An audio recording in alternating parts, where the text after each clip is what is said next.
What's up, guys? Let's talk about this week's new comic book day haul, courtesy of Newberry Comics. First up, we have Batman Spawn, the crossover that everyone's been looking forward to by Todd McFarlane and Greg Capullo. Batman meets Spawn in a crossover from the DC Comics and Image Comics. This is written by Todd McFarlane and drawn by Greg Capullo. I got these three covers. So this one is the Jim Lee cover.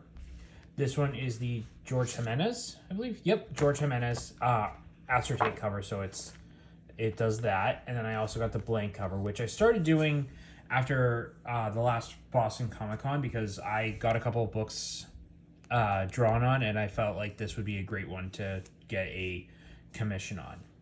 Now, this story was okay. I felt like it was really rushed. I wish that they had done this more of a mini series, even if it was like 3 or 4 issues opposed to just one single one shot. They do tease a potential for a next book, a next crossover between them. But I wish that this didn't feel so rushed. I haven't read the other Batman Spawn crossovers, but I've heard very similar things about them. Next up, we have Batman Incorporated, number 3. The first 2 issues of the new series have been pretty good. This one, I cannot wait to read. I Am Batman, number 16. I absolutely love this cover. I love the little bat symbol in the back, but behind Jace. I love how it's the Fox family eating dinner. It's awesome. It's a great story. If you haven't read the I Am Batman series yet, definitely pick it up. Harley Quinn Uncovered, number 1. With this amazing Crisis on Infinite Earths homage cover. It is fantastic. All of these Harley Quinn homage covers that they've been doing recently have been awesome. There's been so many great ones, and this is no short of that. Batgirls number 13. I don't usually read Batgirls, but I absolutely had to get this Dan Mora cover. Dan Mora has been doing so many cool covers recently. He's been doing a lot of work on the Batman Superman World's Finest book, but these covers are awesome.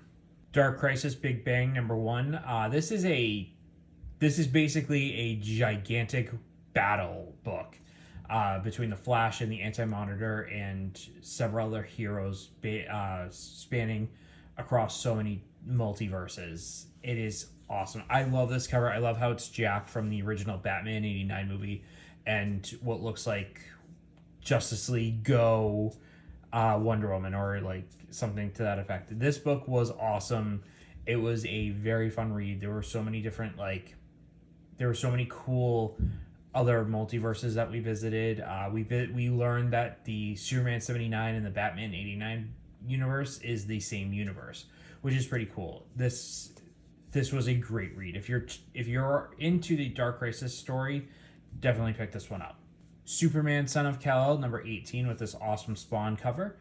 This is actually the final issue of this series. Now, despite what you read about on Twitter, this book did not get canceled. Superman, Clark Kent, is back on Earth, so he's going to be taking more of the Superman title, whereas John Kent's going to get his own storyline in the Adventures of Superman. So don't believe everything you see. This has been a fantastic story. I absolutely love the Son of Kal-El series, and I can't wait to see what happens to John next. Because it does look like we're going to be getting some, like, the Superman Blue type version of John. We have Dark Ride number 3 by Josh Williamson.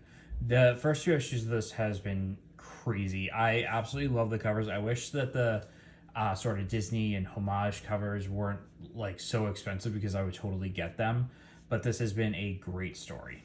And this is a very graphic cover. Hell to Pay number 2. I picked up the first issue on a whim. I like Charles Soule. He's been doing great on some of the Star Wars books that I picked up. And I checked out this first issue and it was awesome. And I cannot wait to read issue number 2. Radiant Black number 20. Again, Radiant Black has been outstanding since it started. I'm surprised that we're only on issue 20, but it's been an awesome story, and I cannot wait to see where the world of Radiant Black brings us. We kind of have 2 Spider-Man books here. So the first one is Amazing Spider-Man number 15, and the second is the Dark Web X-Men, like, one shot. So, The Amazing Spider-Man started in a recent event where Ben Reilly has taken up the persona as Chasm and basically is mad at Peter for erasing his memories and basically taking his life away from him. So, in The Amazing Spider-Man, we have a lot of Spider-Man versus Venom action, where also Peter also learns more about that Ben Reilly is the one behind all of this. And then in Dark Web, we have some cool Cyclops stuff going on. And lastly, Mandalorian number 6, which is a comic book version of issue number 6, which was the prison episode with on Mandalorian. Now, the one thing I will say about this is I did read this. This looks nothing like Bill Burr. Like, even in the story, it looks nothing like Bill Burr. It is, I don't know if he didn't like sign off on the likeness or whatever, but it just does not look like him. Thanks for watching this week's Comic Haul.